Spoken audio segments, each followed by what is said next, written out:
Well, good afternoon. My name is Ed Nickman, and we're gathered here at the beautiful island of Hilton Head, South Carolina, with a group of professionals. We've been here for an exciting weekend of learning, and this afternoon what we're going to be doing is visiting with a number of people who have come from a variety of business and professional backgrounds.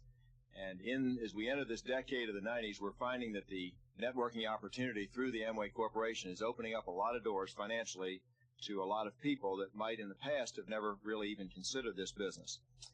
My own background is that I spent about 20 years in the corporate world working for a large business equipment corporation, and found, like so many people have, that after about 15 of those years, I found that corporate ladder was leaning up against the wrong building.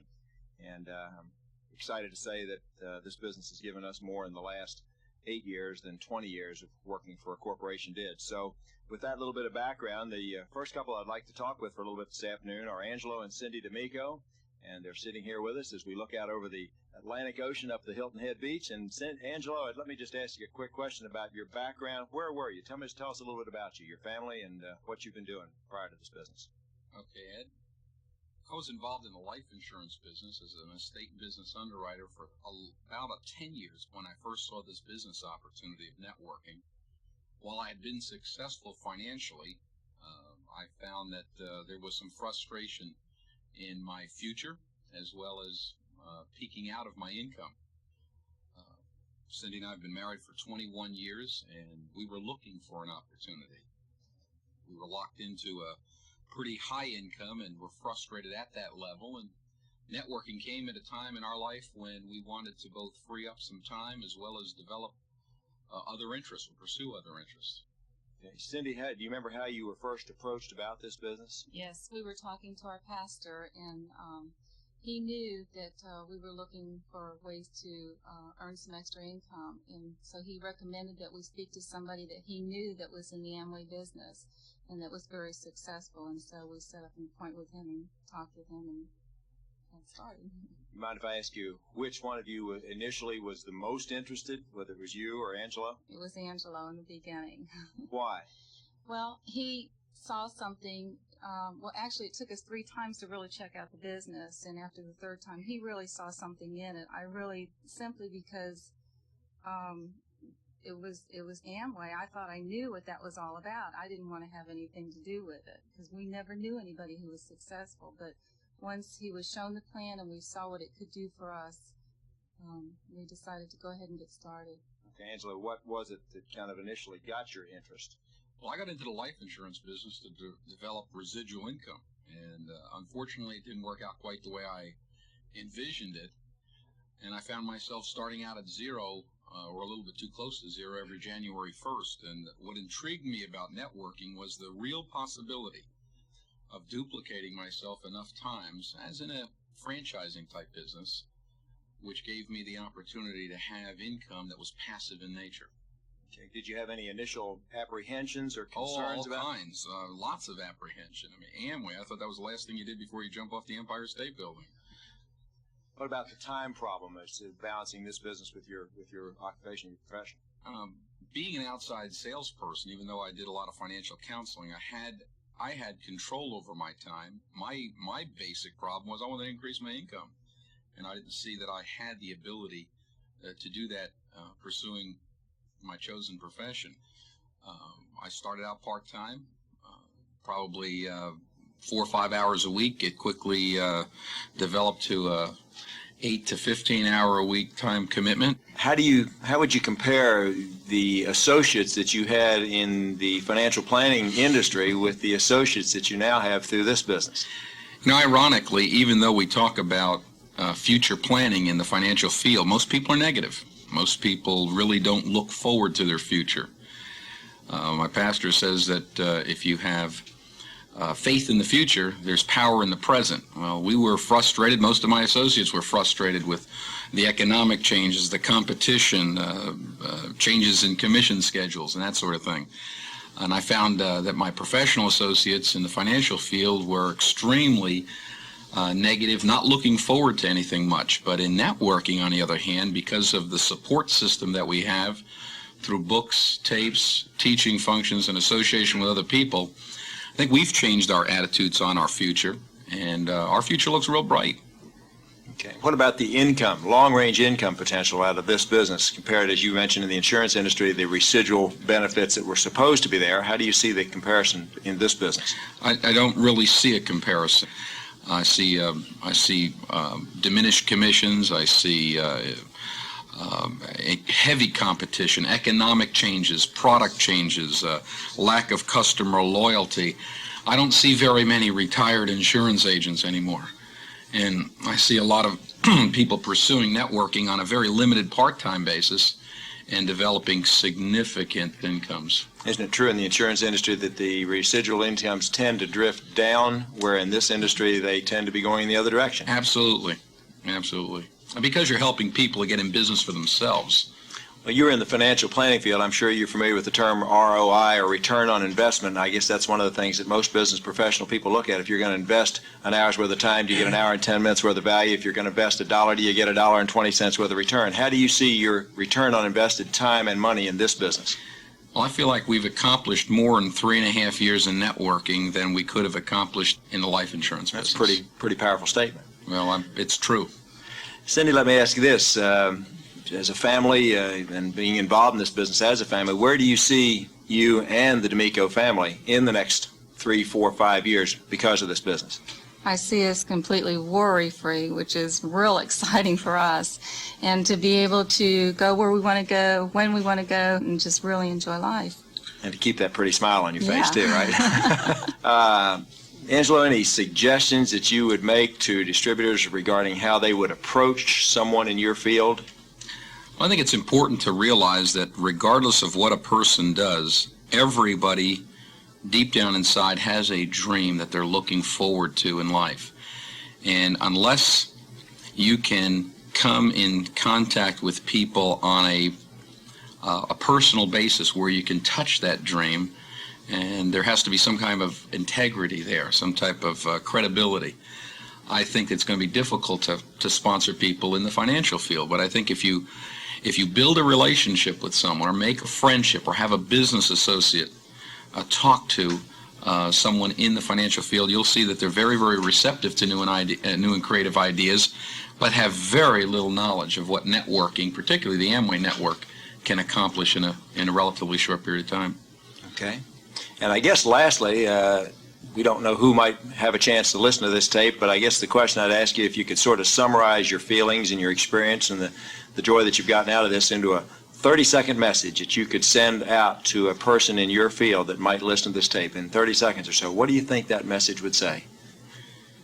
Keep your mind and your heart open. Sometimes things that look too good to be true are. And networking was one of those answers to our prayers, and we thank God that we're involved today. Well, that's great. Well, we'll look forward to spending a lot more time with you. Thanks for being with us. Thank you, Ed.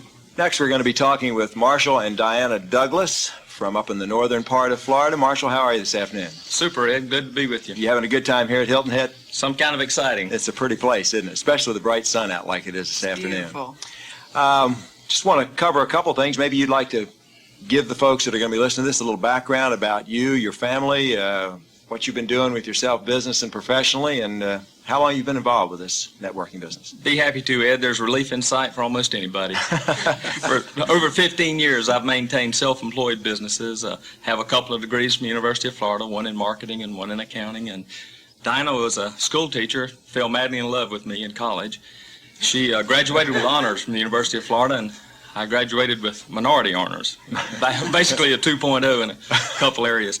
But we had a good background in education and played the game real hard and was fairly successful in life, but heard about this concept and it's been lights out ever since. We're fairly young in the concept, I guess you'd say, a little over 14 months, but the most exciting thing I've ever done. What can you maybe cite just a couple of your businesses or the types of things that you've been involved with in the past? Sure.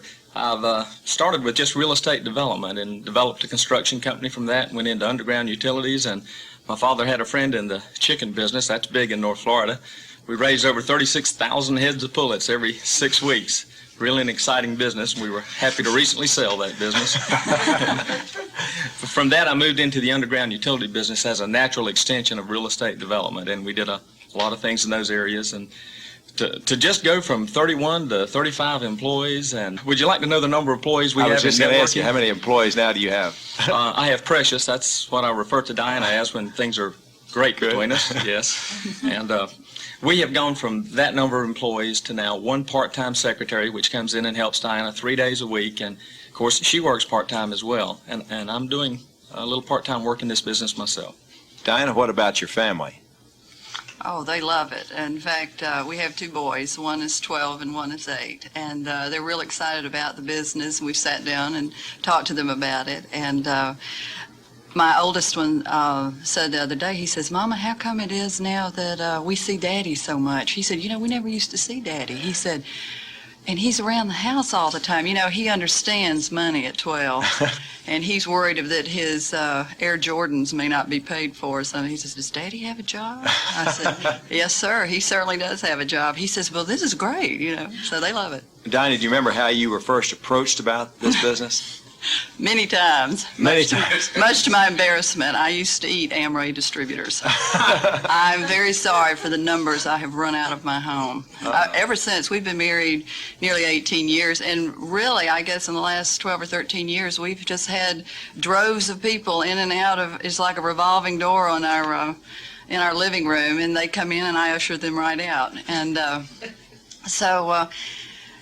finally, I think when we did, it was really the reason I feel like I had that negative attitude was because I saw that opportunity. I didn't even see it as an opportunity. I saw it as one more job for Marshall, who was gone all the time and working.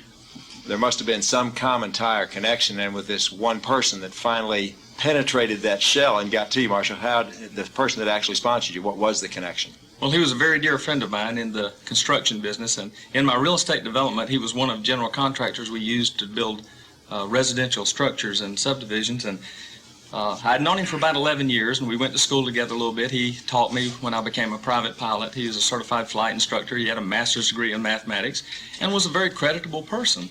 And I said, what in the world is a guy like this doing with a small business you can get in for $100? I'm thinking, Frank's sharper than this. And he approached me for about 9 months, and it got to the point where I said, Frank, our friendship is in jeopardy. You continue to mention this networking thing to me, and we're going to have some serious problems. He said, my parting comment to him was, Frank, when you have some serious income, show it to me. He invited me to lunch one day, and he slid a check right over between my knife and fork. Upside down. I was dying to see the amount of that check. And Frank, being a serious guy, and I wanted him to realize that I had credibility in him and didn't need to see the check. I'm dying to see that check. I couldn't turn it over. And we went to the salad bar, and I came back, and I pulled my napkin out rather quickly, couldn't flip the check. I mean, I'm fumbling with my silverware trying to flip this check. He was killing me, and I tell you, I said, Frank, I don't need to see the check. Just tell me about the concept. Now, as Diana mentioned, for 6.5 years, I had heard this concept. Frank was the first creditable person I knew to make good in this concept. So having all this background with him and seeing this check, I listened, and I assure you, I listened for only 5 minutes. He was sitting just as close as you are to me. We started talking. A waitress comes back to the table. I said, hold it, Frank.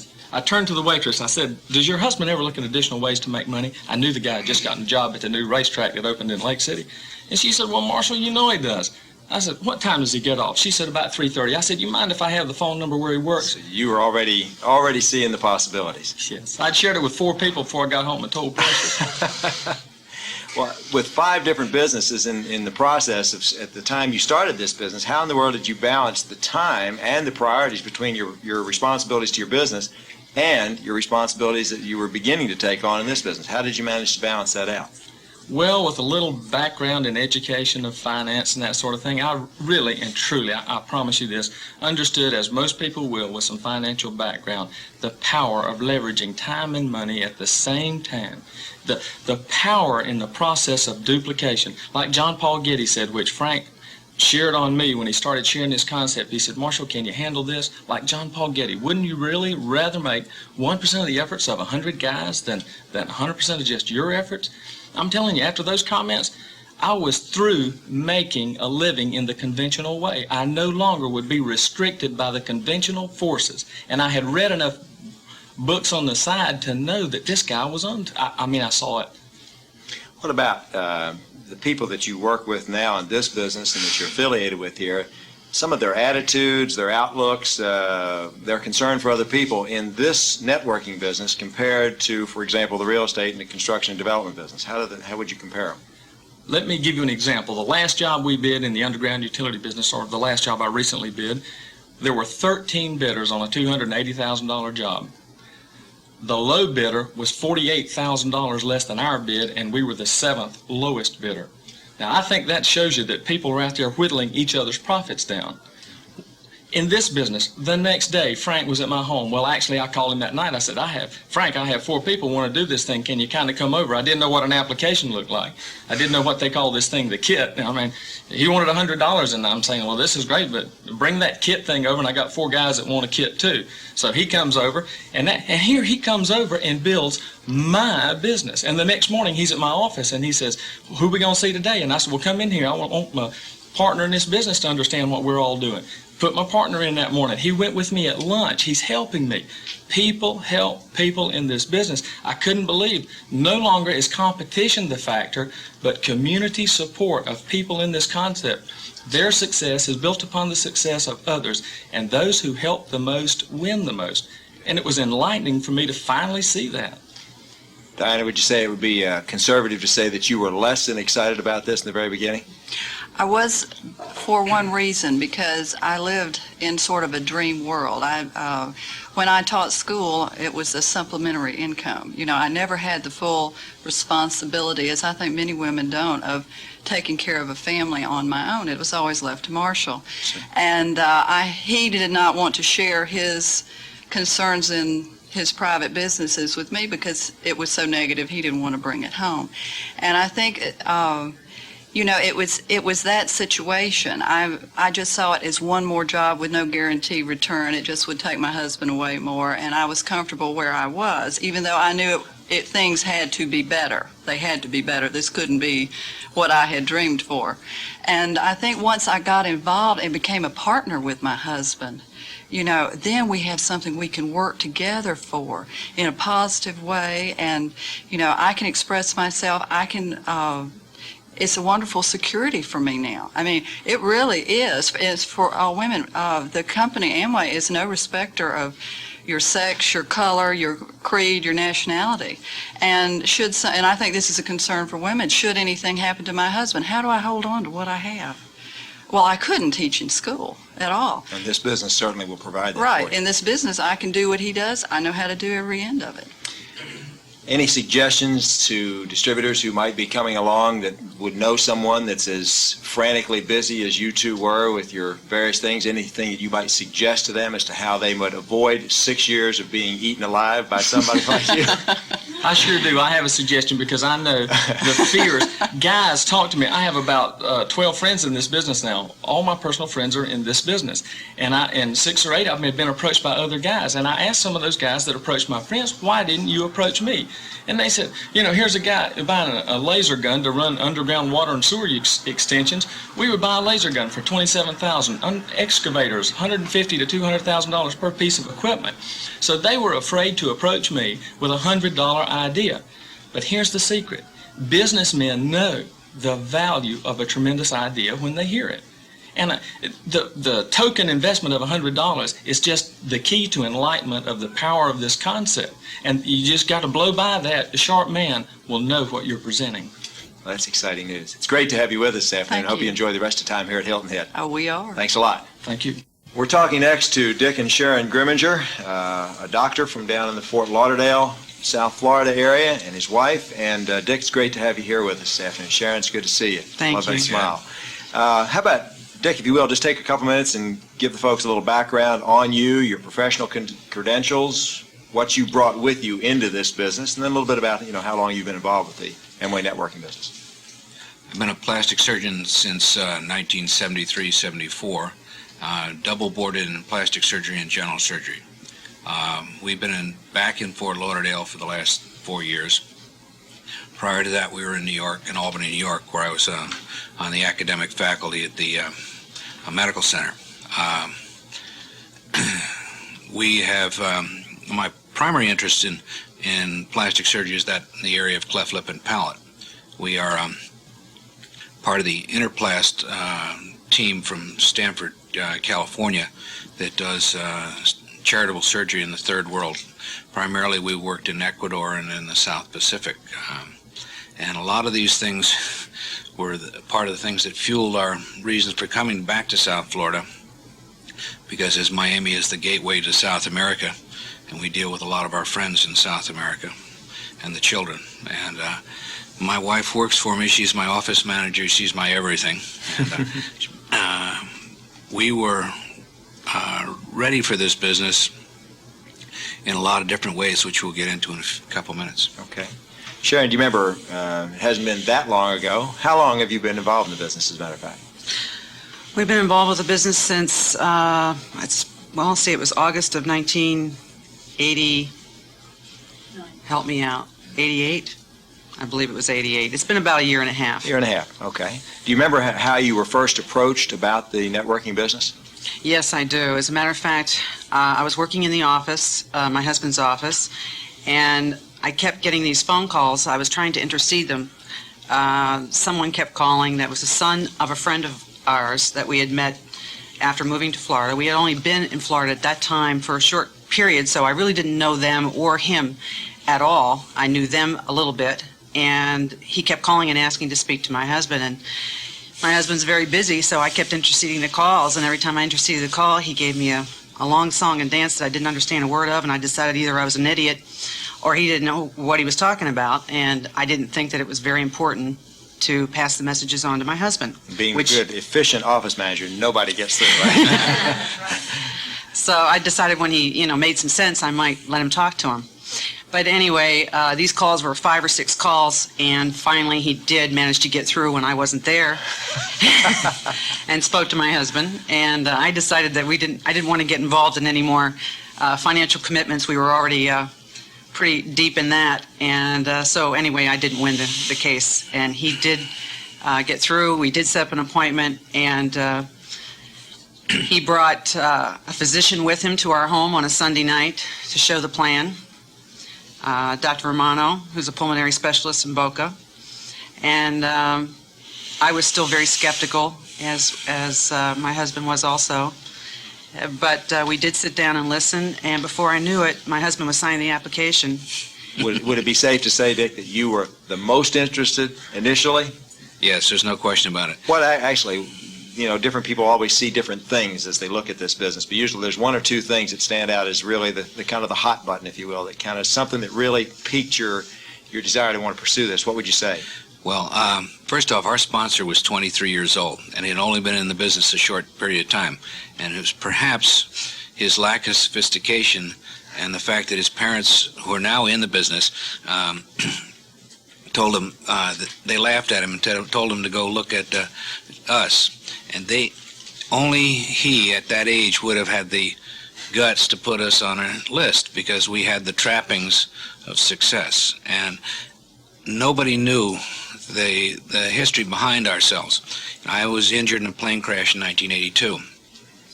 I spent 3 winters on crutches falling on the ice.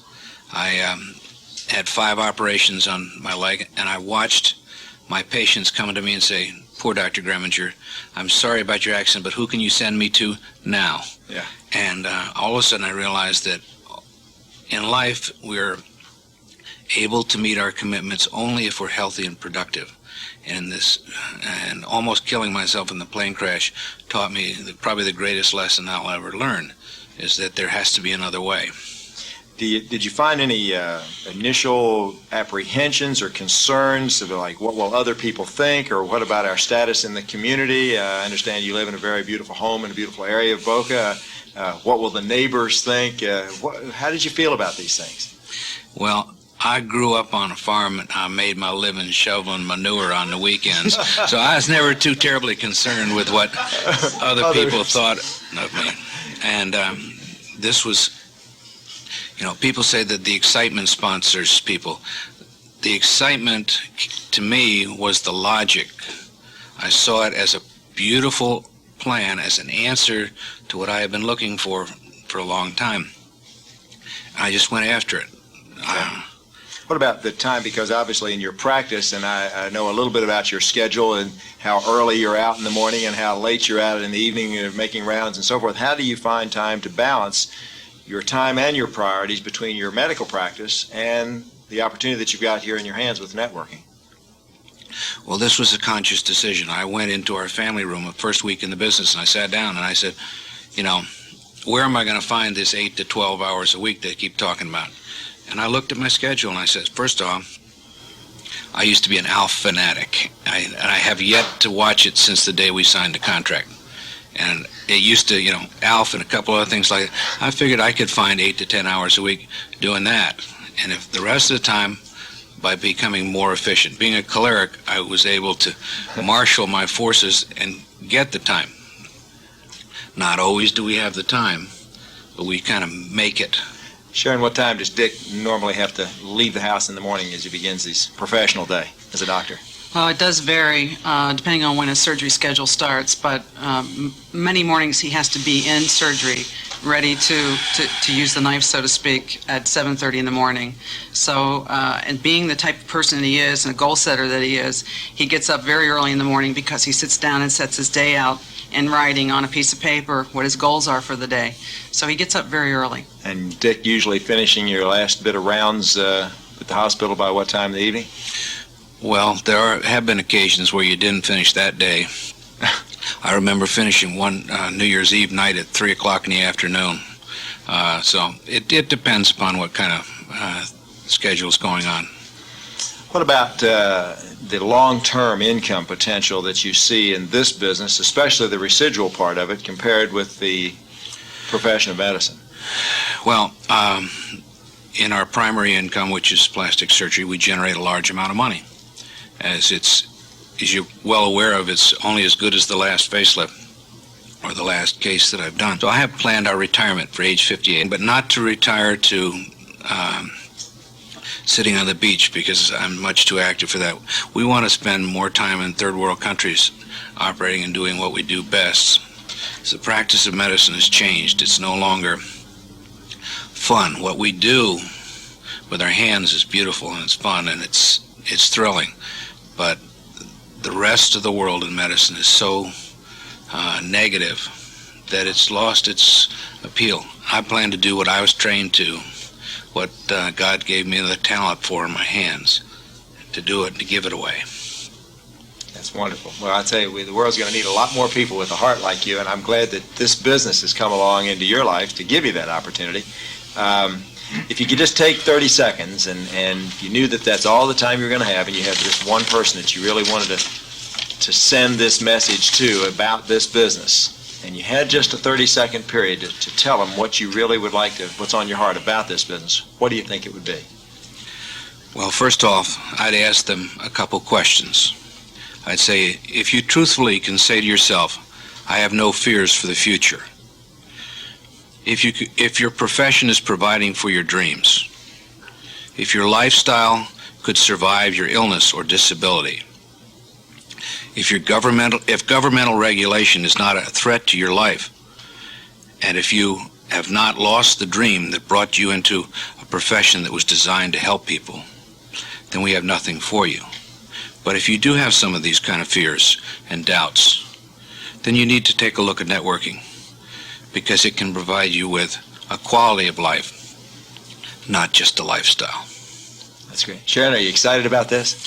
I'm very excited, and I'm very excited about this weekend. It's one of the most beautiful weekends I think I've ever spent in my life, with some wonderful people in this business. And for those wives out there of professionals, I do have one thing that I'd like to say.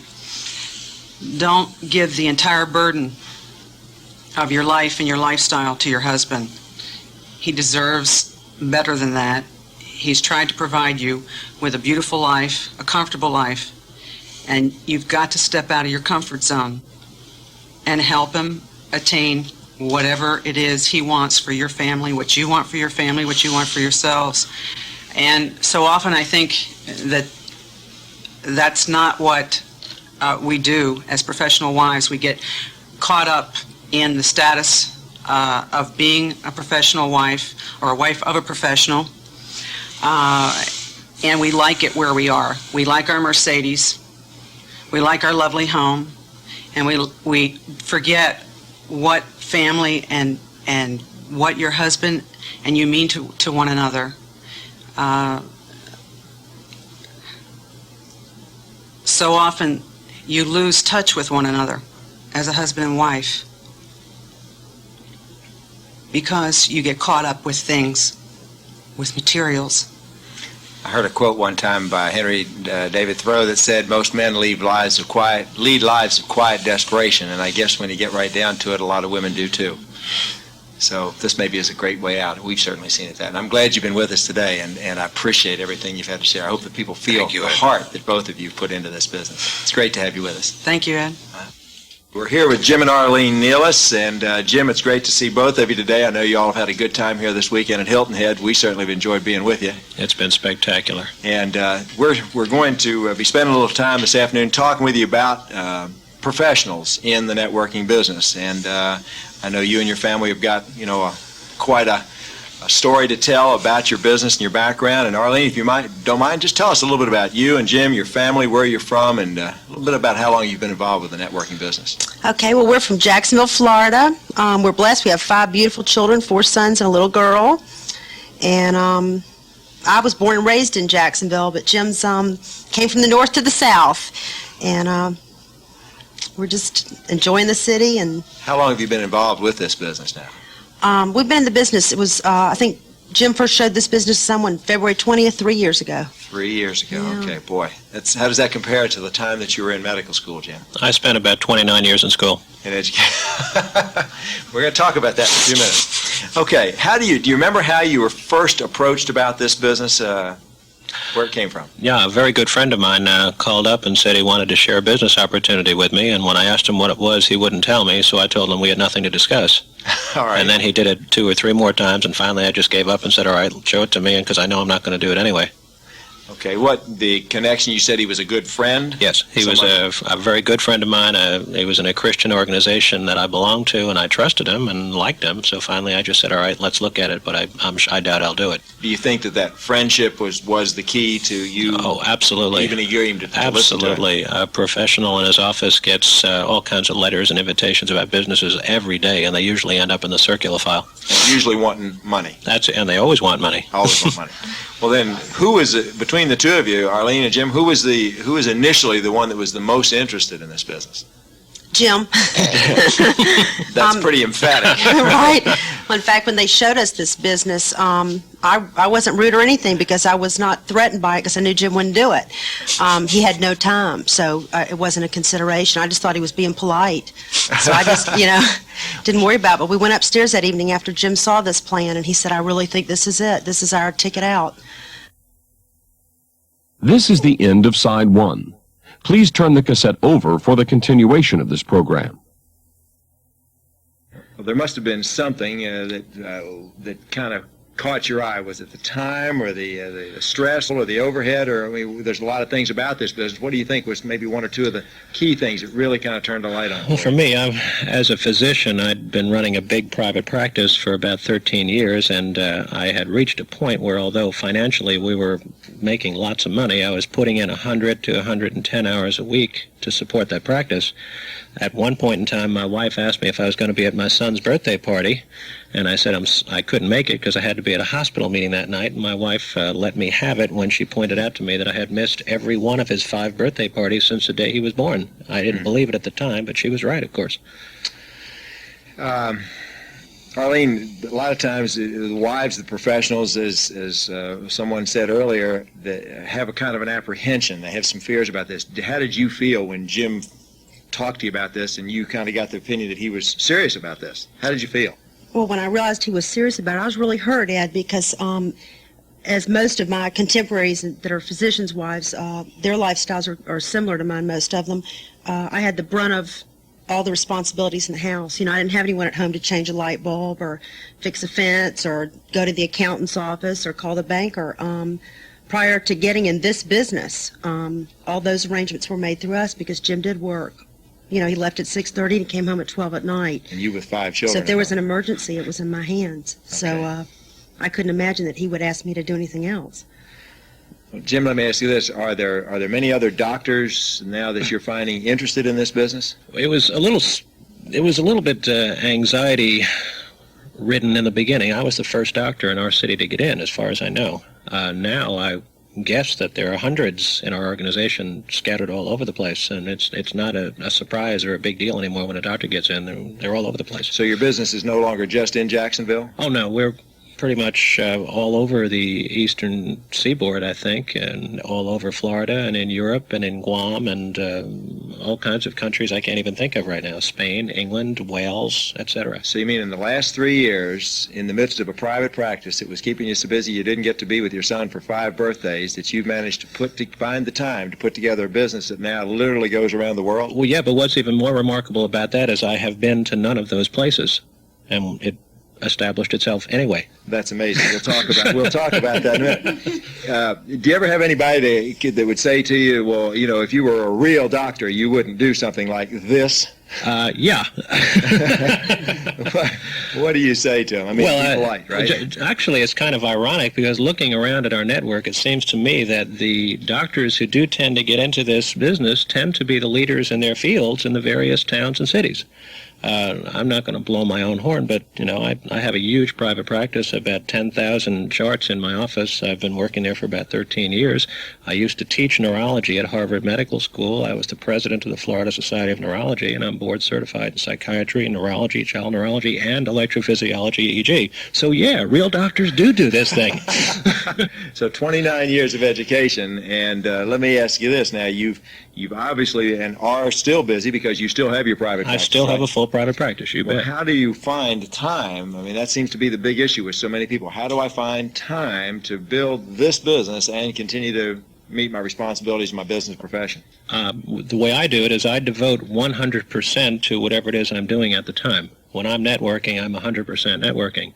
When I'm a physician, I'm 100% physician. Every once in a while, the beeper will go off when I'm networking and I have to run off and be a physician again, but then I'll get back to the networking later. It's just a matter of making the time because it's there anyway. It's just a matter of making it a priority to use it to build your financial future. So the flexibility of time is a major factor. I will do a meeting sometimes, get out of the meeting, and then go back to the hospital 11 o'clock at night because of some new consultations I have to do, but that's part of it. Sometimes people think, well, because someone makes a lot of money, that they really wouldn't have any reason to talk to him about this business, but obviously that's not true. Well, what you do just financially in your own mind is to set up a little chart and put medicine on one side and Amway on the other side.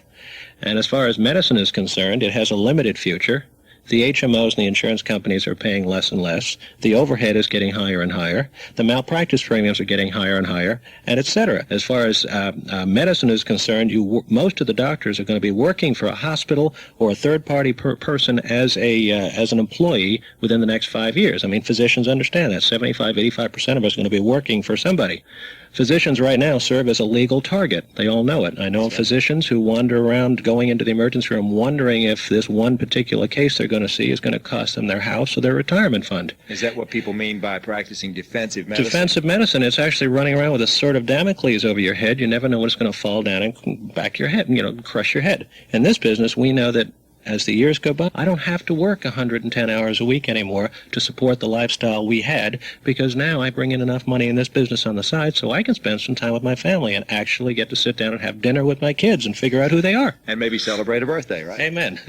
Arlene, let me ask you, as far as your family is concerned, instead of taking from the family, has this business actually then added to your family? It most definitely has, Ed. In fact, our children we have, they range from 16 to 3, but the ones who can understand what we're doing, they love the business because, see, medicine for us, Jim saw a lot of sad things in a day. So when he came home, he never came home excited. And, so even though Jim has put a lot of time in the business and I've tried to be there as much as I can, our kids we've seen positive fruit from it because we have a positive house now. We have a lot to be excited about, so the kids are excited. It goes more than just the money then. Yeah. 2 last questions for you. A lot of time distributors ask us that are in the network, well, what do I say to my doctor? What do I say to my lawyer? What do I say to my accountant? What do I say to my financial planner? What suggestions would either of you make as far as how they should approach a professional person? Well, if I were talking to the physician, I would ask him what would he really see himself as doing in the next 2 to 5 years if he were totally free. You know, I've had the opportunity since I got in this business to go to the backcountry in Uganda, go out into the jungle on a medical missionary trip, and really see what the needs are out there in the third world, and honestly understand how there's some unbelievable medicine we could be practicing out there as well as in this country if money wasn't a problem anymore. Maybe you want to take care of poor people and not have to worry about the payments. Maybe you don't want to go fooling around with those stupid Medicare brochures that you have to keep filling out and typing out and typing out and typing out, and they never pay you anyway. Maybe you want to do research or something, do some kind of research on some new diseases. Maybe you want to live your dream in medicine and not be in financial bondage to a hospital or a third-party payment person. Maybe you can be the kind of doctor you went to medical school to be in the first place. All right, that sounds great, I'm telling you. Now, let me ask you one quick thing. Because I tell you, I get excited just talking to you, and I haven't been in medicine, but let me ask you this. 30 seconds. You got 30 seconds. Just capsulize a message to people in the medical profession about this business. The first thing I would say to the doctor is, number one, there's no logical reason to turn this thing down. All right? Number two, you, doctor, know what your future limitations in medicine are going to be. You know what's happening financially in medicine. We don't like to talk about it to people, but we all know the bottom line. We know that medicine and the income is gradually going down. You owe it to yourself to invest 1 hour of your time to look at this business and provide for your family and your children. You don't want to be the classic doctor who gets his myocardial infarction and his heart attack at the age of 57 and leaves his wife and kids wondering how to make it by on the insurance. Phew, that's strong.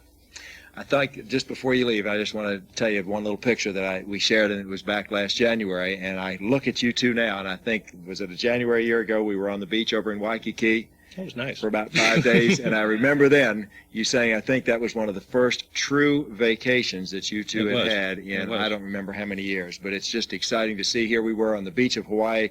One now, here we're on the beach at Hilton Head, and I suspect we're going to be on a lot more beaches together. Arlene, go ahead.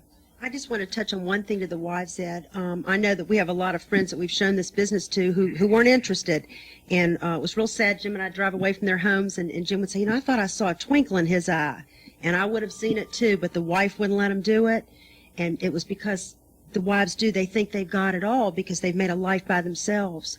And two of those people that we showed that business to the first year that we were in it, Ed, they've split. And I just thought I'd share that because the only other time we've ever been to this beautiful island, we came with our best friends who laughed at us for this business. And he wanted it, but she made fun of it. And now they're divorced. They're divorced. Tragic. Listen, it's been great to have you all here. Enjoy the rest of your weekend at Hilton Head. Thanks, Ed. Okay. Next, we're going to be talking with Charles and Dorothy Parker from St. Augustine. Charles, it's good to have you here with us. Dorothy, I hope you've enjoyed Hilton Head so far. That's great. It's a pretty smile. I know you must be having a good time here. Charles, how about just telling folks a little bit about, your background, your family, kind of where you've come from as you came into this networking business. Okay.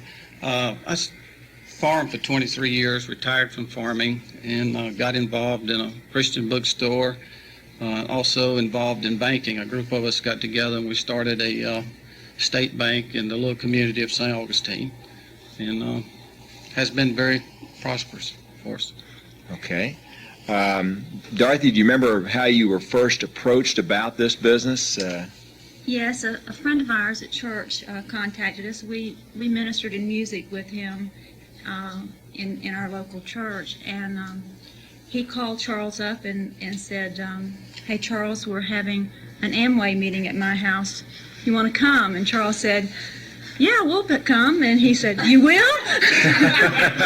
and that's how we got started. Not exactly a curiosity approach, right? No, not exactly. No. Okay. Then your common tie or the connection that you had between this person and yourselves was what? Through your church? Through the church. Okay. Who was actually most interested in this initially? Dorothy was more interested than I was when we first got in. Is that conservative, or were you kind of neutral, or were you just kind of like not interested, or how did you feel, Charles? Well, I seen a certain potential, but I had some things to be involved in the business community. It was really status was my problem when I got into it. That's where nobody likes to talk about, but I guess all of us have got a little of it. Some just got more than our share, right? Right. Dorothy, why were you interested in it, I assume? Well, when we first saw this, like Charles said, we had retired from farming, and as farmers, Charles and I have worked together all of our married life, you know. I mean, I've driven a tractor, and I've cut potatoes, and I've done a lot of that. And after he retired from farming, we got involved in really involved in our church, and we come to know the Lord. And we're also directing elders at our local church, and we had a Bible study in our home for some 7 or 8 years every week. And I just felt like that God was preparing us for this business all along because of the teachings and things that we had had. And it's an awesome responsibility when you're sharing with other people. And at the point in time when we saw this business, we had just finished a finance class teaching in our home. And all our lives we've been able to help people to a degree, but we've never been able to help them help themselves. Charles was a successful farmer, and he retired at an early age. The farmers that we knew, it was very uncommon for them to retire. Farmers just die, and that's how they retire. And so we were very blessed in that area, and we're real thankful for that. And we had accumulated a certain amount of success, but we really didn't have anything that we could give to people and help them to help themselves. You've heard the saying, it's one thing to give a person a fish, but it's another thing to teach them how to fish. And I saw this as an opportunity, a vehicle that not only could we help ourselves, but that we could help other people. Because the biggest problem that we found that couples had in counseling with couples was financial problems. That put the biggest strain on their marriages. And we didn't have, up until this business, we did not have a vehicle to give them. Now, that was my first. Since then, I have learned to dream again. Because we had retired, we owned our own home, we owned the cars we drove. But it was not my dream car, it was not my dream home. Although it was a nice home, it was a comfortable home, and I was perfectly satisfied. And it's okay to be satisfied, but it's not okay to be content. We need to be all that God intended for us to be. Someone once said it's good to be happily discontent. Right. And so I saw a potential of us attaining some dreams. We love to travel, and we were limited to our travel.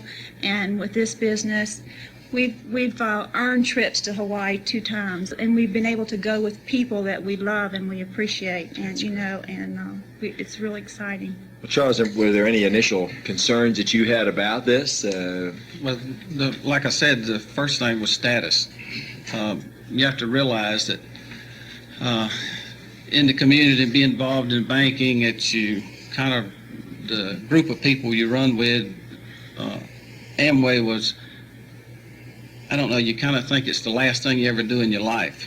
And with that idea, it created a false, really and truly, it's a false status in your life. When I really sit down, and I contribute a lot of it to the functions and to the tapes and to the people that I met at the functions and the books I read, to start understanding the business and get a full scope of it, I realized the true potential that really and truly this is better than any business, it's better than farming, it's better than banking, it's really the way of the future. Well, Charles, being in the banking business, I'm sure the term return on investment was one that you had to deal with a lot.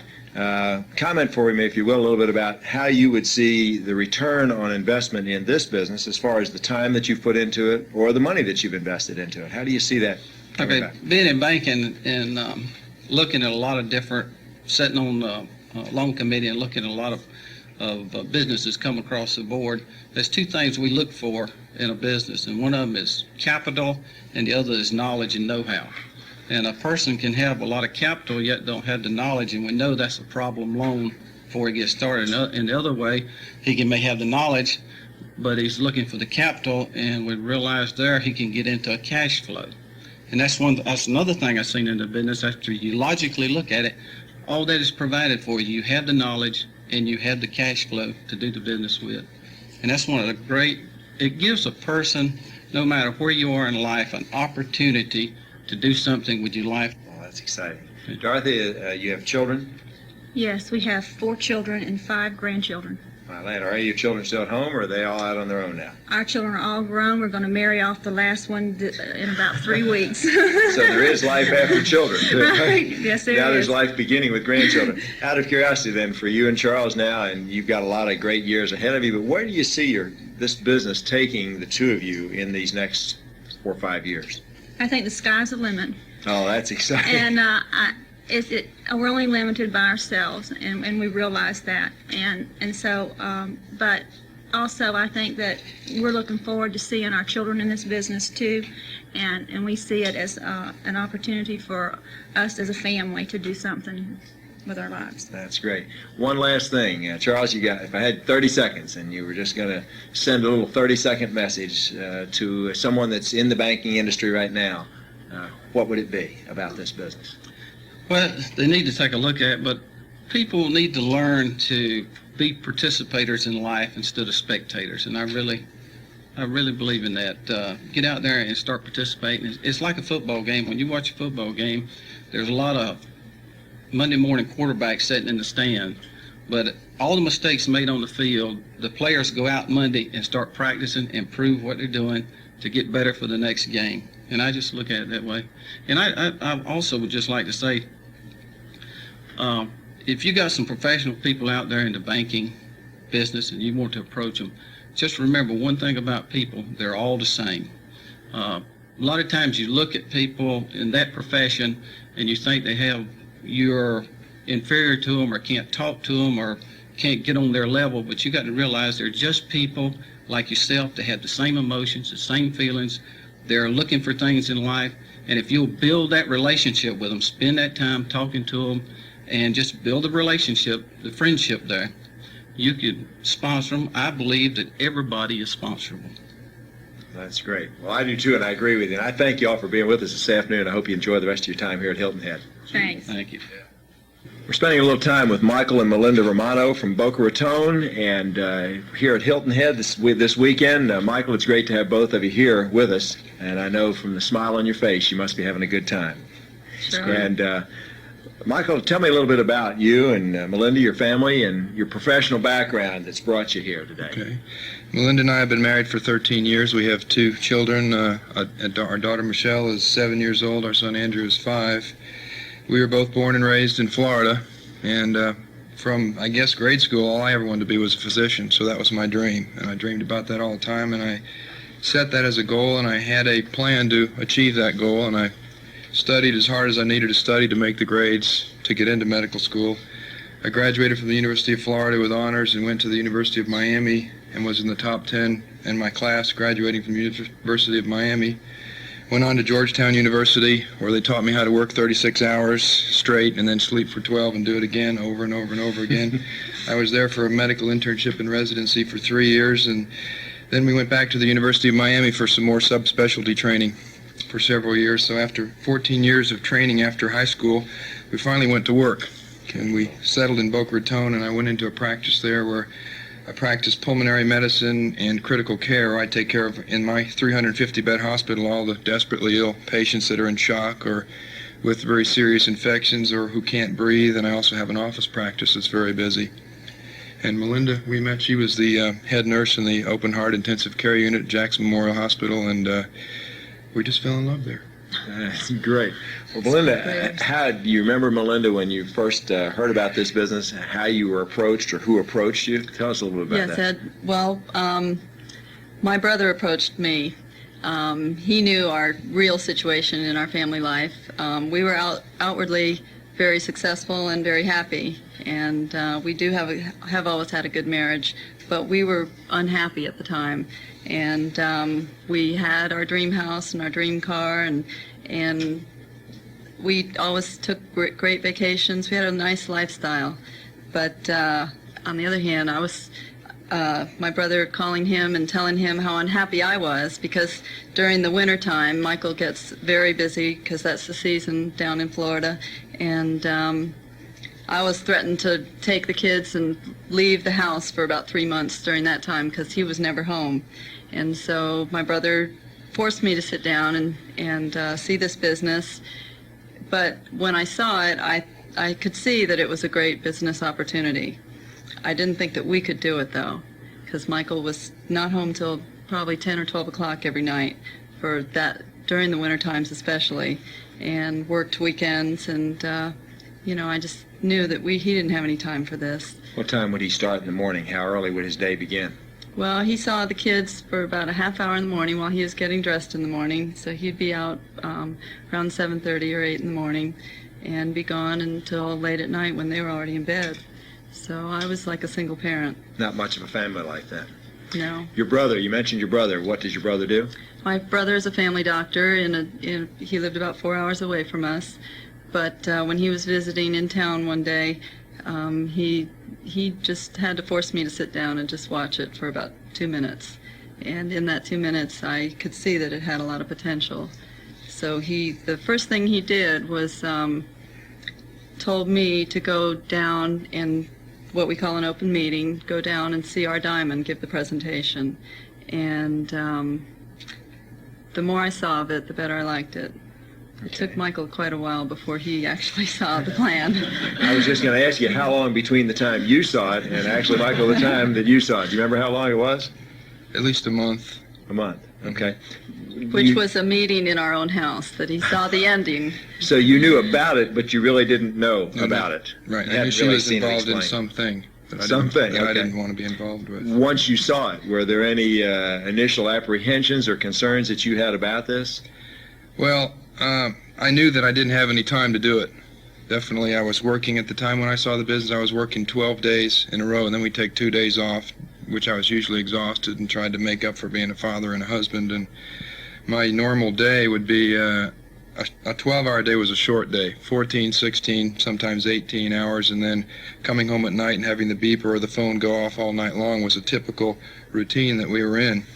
I would see intensive care unit patients in the morning for 4 to 6 hours and new consultations and do procedures, and then go to the office and see office patients for 4 to 6 hours, then back to the hospital for rounds and new consultations, and do that over and over and over again. So we really didn't have any time to do the business. So that was my main hesitation that we had to overcome. And also having concentrated and driven so hard to become a physician and then winding up in this incredibly busy practice, I had, I guess, a status problem or tunnel vision, or was in a rut, whatever you want to call it, and that was all that I could see was that professional life. But really it was destroying us. How many years of education did you have to prepare for that? Well, after high school, 14 years. So it's kind of hard to take 14 and 12, 26 years and say I've spent 26 years preparing to do one thing, and then to even faintly allow for the fact that you could do something else. I would imagine that'd be a pretty difficult decision.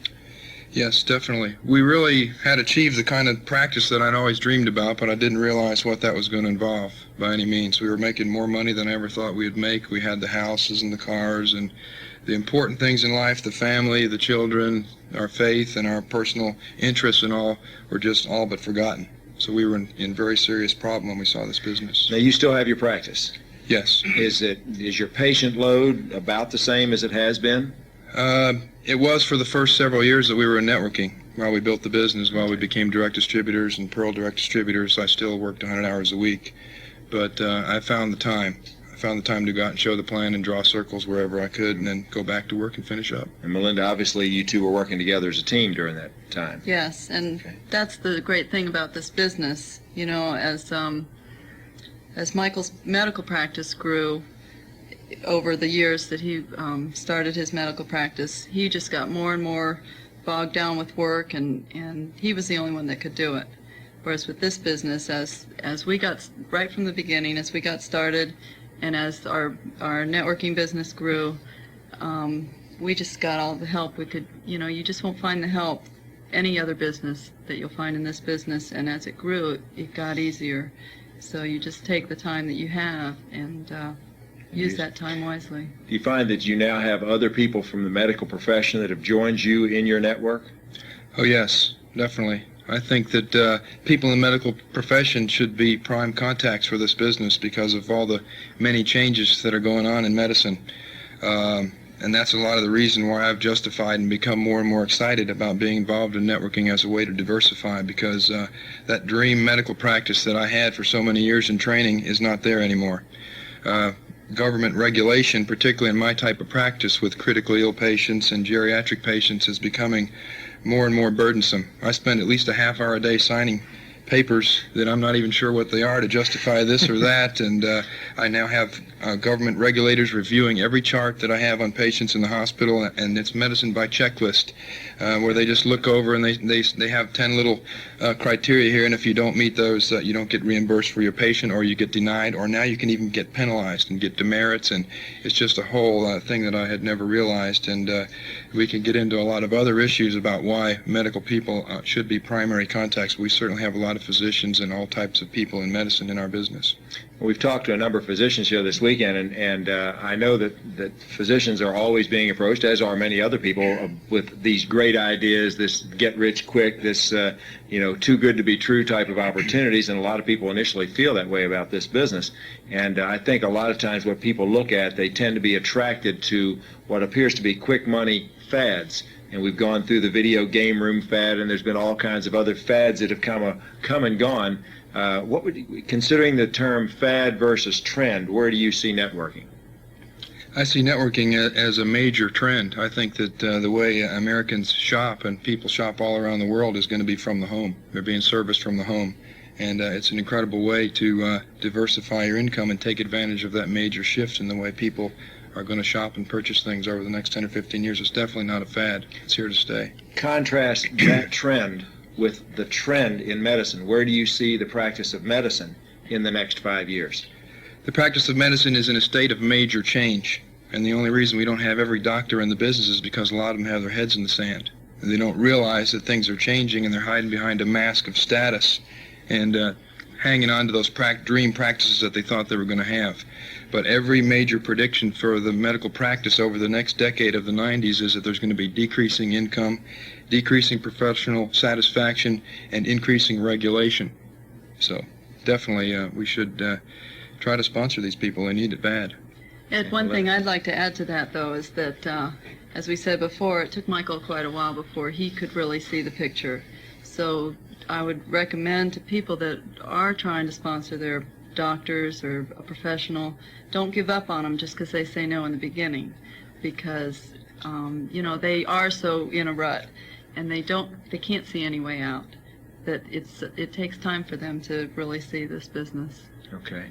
It sounds like there's been quite a few changes in your family life in the last couple of years, and I certainly can see a difference in both of you because I've known you, I think, for the last 2 or 3 years, and I've seen more smiles. I actually believe there's less gray hair in your head today than there was 3 years ago when I met you. It's true. And it's not Grecian for me. And it's not Grecian for me. You can't do it with that color. But it's obviously had a good impact on both of you. Where do you see you, Michael, and your family now in the next several years because of this business? Well, we're real excited about our future.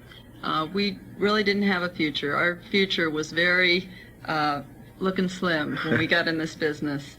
But through Amway and through the networking business, we have a future now. Our kids have a father. I have a husband again. I'm not a single parent anymore. And we're just real excited, and the kids love the business, and this is a great family business. It's something that we never could have had through medicine. Oh, that's great. Michael, I know there's going to be a lot of doctors out there that are probably going to hear this, and many more that we wish that could or would, and a lot of times because of the busy schedule, time is a precious commodity. So if you could sort of capsulize a short message maybe to physicians that might hear this, what would you tell them? All right, I think that we have to remember that doctors are just people, and just because they've been through a lot of school and they've built up, usually they've had a lot of goals and oriented things, they still have to be approached as just plain regular people, because that's what we are. We have the same needs and desires and goals.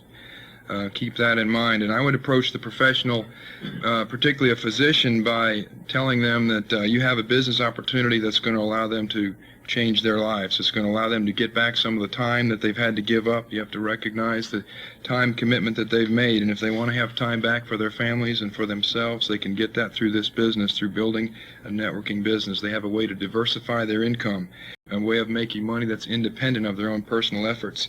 I think you should be able to stress the fact that they can have professional satisfaction from this business. They can become a better physician, because if you have another source of income, you don't have to work as hard. You don't have to take as many patients. You don't have to take as many consultations, as many nights in the emergency room, as many nights on call. If you have more time and you're more personally satisfied, you can spend more time with each patient and become a better physician through the business. This is a way to avoid a lot of the burdens of government regulation. You can decrease that area of your practice. You can also decrease your liability, which is a major buzzword among physicians today, the increasing professional liability. So this is a business that has very, very little or no liability involved. So I would stress all of those things to them and just tell them, as great a business as it is, they can relax and have fun with it. It's not like doing brain surgery or open heart surgery. You can relax and have a good time and make some additional income. I think a term I used to hear in the hospitals when I'd be around them was improving the quality of patient care, and I guess you could maybe add as a postscript to that, improve the quality of family care at the same time. Definitely. That's great. Definitely. It's good to talk to both of you. I hope you enjoy your weekend. Thank you, Ed. While the techniques and approaches suggested have worked for others, no one can guarantee that these techniques and approaches will work for you. We hope, however, that the ideas presented here will assist you in developing a strong and profitable business. This is a copyrighted program of Internet Services Corporation.